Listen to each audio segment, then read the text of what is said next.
Selamat pagi jemaat sekalian, kita bersyukur hari ini kita dapat dipertemukan kembali oleh Tuhan dalam ibadah minggu. Dan hari ini kita akan bersama-sama mendengarkan kebenaran firman Tuhan, namun sebelumnya mari kita berdoa. Bapa kami di surga, saat ini kami akan bersama-sama mendengarkan kebenaran firman-Mu. Mohon Tuhan boleh memimpin kami sehingga setiap firman yang kami dengar dapat menolong kami untuk menjalani kehidupan kami. Terima kasih Bapa di surga, di dalam nama Yesus Kristus kami berdoa. Amin. Bapak, Ibu, Saudara-saudari, jemaat sekalian, hari ini teks khotbah kita itu terdapat dalam Kejadian pasal yang ke-37 ayat yang pertama sampai ayat yang ke-11. Dan kita semua tahu dalam perikop ini kita akan membahas tentang satu tokoh, yaitu Yusuf. Dan hari ini saya memberikan tema khotbah yaitu mimpi buruk. Jemaat sekalian, di media sosial kita saat ini disuguhkan dengan berbagai informasi yang menggugah emosi kita, baik itu emosi negatif maupun emosi yang positif. Presiden baru saja mengumumkan masyarakat sudah boleh membuka masker di luar ruangan. Tentu kebijaksanaan ini direspon dengan dengan berbeda ya, setiap orang ada yang mungkin senang, ada yang biasa aja, atau bahkan ada yang belum setuju kalau misalnya di luar ruangan boleh buka masker.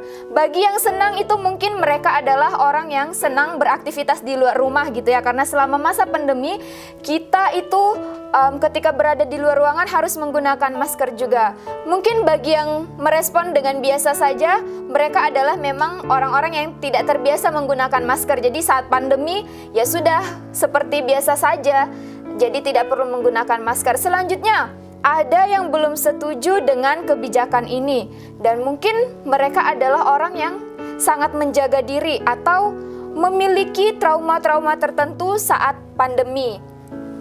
Endemi setidaknya membuat kita sedikit bernafas lega ya, selain kita boleh sudah bebas membuka masker dan juga sudah tidak ada ketakutan yang begitu berarti. Dan pandemi kemarin cukup membuat kita itu merasa sesak, merasa terdesak dan terisak-isak gitu ya, menangis dan lain sebagainya. Nah, sebagian orang akan berkata bahwa pandemi adalah sebuah mimpi yang buruk yang tidak diinginkan terjadi. Kita mengingat peristiwa awal-awal pandemi itu ada banyak hal yang berubah dan banyak peristiwa yang menyedihkan. Beberapa orang harus kehilangan anggota keluarganya, kehilangan hartanya, kehilangan rencananya, kehilangan dirinya sendiri, bahkan kehilangan Tuhan. Apa yang mau kita katakan atas semuanya ini jemaat sekalian? Kita tentu tidak mau berada dalam kenyataan mimpi buruk tersebut. Dan kalau bisa ini cepat-cepat berakhir dan sebisa mungkin itu tidak terulang lagi. Jemaat sekalian, dari sini kita belajar bahwa sebaik apapun kita mengatur kehidupan, kita tidak dapat terhindar dari mimpi-mimpi buruk yang tidak kita inginkan. Yang menjadi pertanyaan penting bagi kita saat ini adalah bagaimana sih kita bisa menyikapi kenyataan dari mimpi buruk kita? Hari ini kita akan belajar dari seorang pemimpi ya, yang bernama Yusuf. Yusuf adalah anak Yakub. Yusuf ini sehari-hari biasa bekerja menggembalakan kambing domba bersama dengan saudara-saudaranya. Ia adalah seorang yang muda dan Alkitab mengatakan usianya itu 17 tahun. Kira-kira masih remaja gitu ya. Nah, suatu hari Yusuf ini menyampaikan berita kepada ayahnya tentang kejahatan saudara-saudaranya. Dan ayah Yusuf ini lebih mengasihi Yusuf daripada saudara-saudaranya yang lain. Sehingga ayahnya ini membuat jubah yang maha indah bagi Yusuf. Ternyata perlakuan ayahnya terhadap Yusuf itu membuat saudara-saudaranya benci terhadap Yusuf. Sehingga saudara-saudaranya tidak mau menyapa Yusuf dengan ramah. Jika dikontekskan dalam dunia kita, mungkin saat ini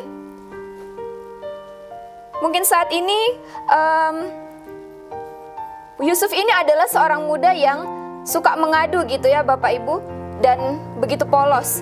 Dan apa yang dilihat di depannya itu yang diceritakannya. Jadi bisa dibilang bahwa Yusuf ini orang yang gak bisa tutup mulut gitu ya, atau tidak bisa diajak kompromi. Nah, selain itu, saudara-saudaranya membenci Yusuf itu karena Yusuf juga mendapatkan perlakuan yang istimewa dari ayahnya. Mungkin jemaat sekalian pernah ya berada di posisi Yusuf atau berada di posisi saudara-saudara Yusuf. Nah, di sisi lain kita melihat Yusuf ini sepertinya lebih menyenangkan keadaannya karena mendapatkan perlakuan istimewa.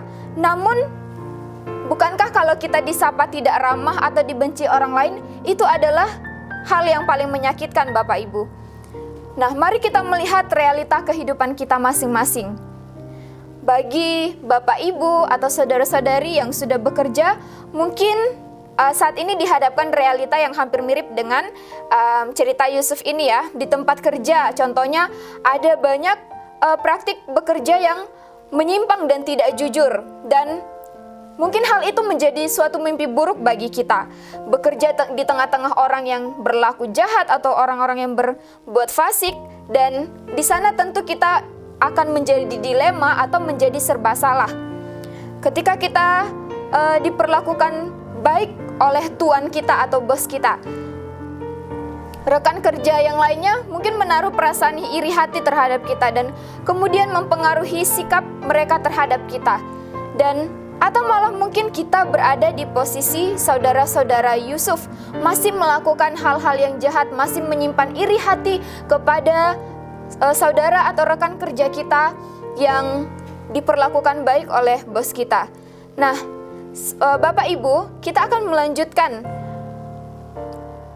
bahwa di ayat yang selanjutnya dikatakan bahwa Yusuf itu bermimpi dan menceritakan mimpi itu kepada saudara-saudaranya. Beginilah mimpinya. Tampak Yusuf dan saudara-saudaranya itu mengikat berkas-berkas gandum, dan berkas Yusuflah yang berdiri. Kemudian datanglah berkas saudara-saudaranya mengelilingi dan sujud menyembah kepada berkas Yusuf. Saudara-saudara Yusuf menganggap bahwa Yusuf ini sok-sokan gitu ya, kalau bahasa kita sekarang ini. Saudara-saudaranya bertanya, apakah kamu mau jadi raja atas kami? Apakah kamu mau berkuasa atas kami? Jemaat sekalian, kita melihat bahwa keadaan pada saat itu dalam keluarga Yusuf itu situasinya seperti mencekam gitu ya. Jadi tidak akur karena saling menyimpan rasa iri dan lain sebagainya. Anak-anak Yakub menyimpan sesuatu yang tidak menyenangkan terhadap saudaranya sendiri. Keluarga yang mungkin seharusnya menjadi tempat yang paling aman dan nyaman malah menjadi suatu mimpi yang buruk gitu ya. Dan tidak ada seorang pun yang tahu apa yang mungkin saat ini juga dialami oleh Bapak, Ibu, dan saudara-saudara dalam keluarga.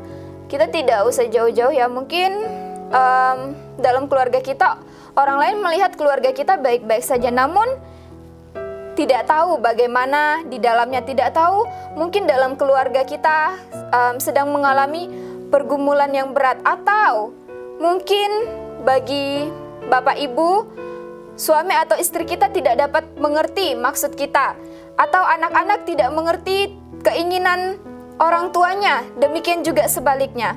Nah, sama seperti Yusuf, ketika dia menyampaikan mimpinya kepada saudara-saudaranya, mungkin dia tidak bermaksud untuk menyombongkan dirinya dalam mimpi itu. Nah, dia hanya menyampaikan apa yang ia alami dan ia rasakan. Tetapi lihatlah respon dari saudara-saudaranya ya, itu sangat-sangat tidak baik. Diresponi dengan iri hati, diresponi dengan kebencian. Jemaat sekalian, yang menjadi refleksi bagi kita saat ini adalah, adakah kita merespon dengan tenang segala sesuatu yang dihadapkan dengan kita saat kita menghadapi kenyataan yang buruk? Dan biarlah Bapak Ibu boleh menjawab di dalam hati, dan saat ini kita akan beralih ke cerita selanjutnya. Dan setelah bermimpi tadi yang pertama, Yusuf kembali menceritakan mimpinya yang lain kepada saudara-saudaranya. Dan di situ juga ada ayahnya Yusuf. begini kira-kira mimpinya. Tampak ada matahari, bulan, dan 11 bintang sujud menyembah kepada Yusuf. Dan ayah Yusuf pun ketika mendengar mimpinya ini menegur Yusuf, masakan kami mau jadi menyembah kepada engkau? Aku dan ibumu dan saudara-saudaramu akan menyembah kepada engkau. Dan kemudian apa yang terjadi? Ini malah menyulut kembali rasa kebencian, rasa iri hati terhadap Yusuf dari saudara-saudaranya. Dan Yakub sendiri atau ayahnya Yusuf itu menyimpan perkara ini dalam hatinya gitu ya. Jadi mungkin ayahnya ini seperti dilema mau buat apa gitu kepada anak-anaknya. Dan Yakub sebagai kepala keluarga mungkin tahu ya kondisi keluarganya itu bagaimana. Dalam penafsiran mengatakan itu memang anak-anak Yusuf yang lain itu jahat gitu, sehingga ketika mereka akan pergi ke suatu tempat, ayah Yusuf menyuruh Yusuf untuk melihat mereka, pergi menemui mereka. Anak-anaknya berselisih satu dengan yang lainnya. Dan dari kisah ini setidaknya kita dapat melihat ada 3 kali menyebutkan nada yang sama berupa kebencian atau iri hati dari saudara-saudara Yusuf kepada Yusuf. Jika diakumulasikan, rasa benci dan iri hati itu mungkin bisa meledak gitu ya. Jadi udah yang pertama iri hatinya segini, bencinya segini, kemudian makin bertambah. Wah, itu kita tidak bisa membayangkannya Bapak Ibu. Kita aja sekali dikesali sama seseorang itu rasanya wah ingin langsung balas, apalagi ini sudah terlalu benci gitu ya. Dan hal ini, akumulasi dari kebencian saudara-saudaranya ini kemudian dibuktikan dengan pada akhirnya saudara-saudaranya berencana untuk membunuh Yusuf. Nah, tapi dalam rencana Allah yang kekal itu Yusuf tidak dibunuh, tapi Yusuf dijual ke Mesir, dibeli sama orang Ismail.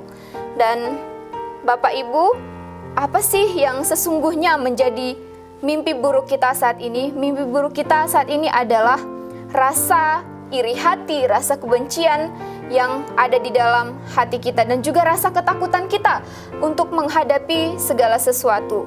Betapa dosa iri hati itu menjadi kebencian ya, menjadi mimpi buruk bagi semua orang.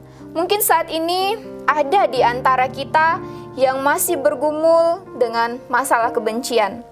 Tetapi maukah kita berjuang untuk melawan rasa itu? Dan sebagaimana Yakobus 3 ayat yang ke-16 mengatakan bahwa sebab di mana ada iri hati dan mementingkan diri sendiri, di situ ada kekacauan dan segala macam perbuatan jahat. Kita tahu ada banyak dampaknya. Dan selanjutnya yang menjadi pertanyaan refleksi buat kita adalah, maukah kita tenang dalam meresponi atau menghadapi setiap masalah yang ada di hadapan kita? Menghadapinya dengan kepala dingin. Dan di ayat firman Tuhan lain mengatakan bahwa jadilah tenang supaya kamu dapat berdoa. Menjadi tenang itu sangat diperlukan ya Bapak Ibu, agar kita ini tidak, ketika kita menghadapi masalah dengan penuh kepanikan, yang jadinya apa? Malah kacau. Dan selanjutnya, bangunlah suasana hati yang damai, yang harmonis. Dan itu kita mulai dari diri kita sendiri, dari dalam hati kita sendiri. Kita tidak bisa mengharapkan orang lain untuk berbuat selalu baik terhadap kita. Kita tidak bisa mengharapkan orang lain untuk bisa mengerti kita atau memahami kita. Tetapi dari diri kita sendiri, kita harus membangun kedamaian itu, harus membangun rasa harmonis itu. Sebab firman Tuhan juga mengatakan bahwa jika di dalam persaudaraan itu ada kerukunan, maka disitulah berkat-berkat Tuhan akan dicurahkan. Bapak Ibu sekalian, kita menyadari bahwa dalam keterbatasan kita tidak dapat melakukan hal ini sendiri. Tetapi satu hal yang kita yakini bahwa Tuhan yang sudah mati bagi kita, Tuhan yang sudah bangkit bagi kita, Tuhan yang sudah hidup bagi kita, itu akan memampukan kita, mengalahkan kita dari rasa ketakutan kita akan mimpi buruk kita, dari rasa iri hati kita, dari rasa kebencian kita. Biarlah kita semua mau datang kepada Tuhan dengan rendah hati untuk menyampaikan segala pergumulan kita, untuk mengalami pemulihan yang daripada Tuhan. Kiranya firman Tuhan ini boleh menguatkan kita sekalian, dan biarlah Bapak Ibu terus bersemangat untuk menjalani kehidupan dan menjadi pelaku firman dalam kehidupan. Mari kita bersatu dalam doa. Bapa kami yang ada di surga, kami bersyukur saat ini kami sudah mendengarkan firman-Mu. Kiranya Engkau boleh memampukan kami untuk melakukan firman Tuhan yang sudah kami dengarkan. Terima kasih Bapa di surga, di dalam nama Yesus kami berdoa. Amin.